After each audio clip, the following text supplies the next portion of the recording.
महाकवी वामनदादा कर्णक म्हणायचे, भीमा तुझ्या मताचे जर 5 लोक असते, तलवारीचे तयाच्या न्यारेच टोक असते. वाणीत भीमा आहे, वाणीत भीमा आहे, करणीत भीम असता. वर्तन तुझ्या पिल्यांचे जर रोख ठोक असते, भीमा तुझ्या मताचे जर 5 लोक असते.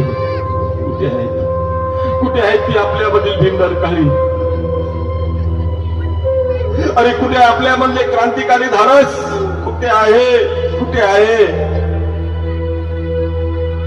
अरे आपण तर एखाद्या पळपुट्या डरपोकासारखे इकडे तिकडे पळत होत. ऐर्या गैर्यानी दाखवलेल्या खुटक्या मागे धाव धावत अरुणाच्या सारख्याला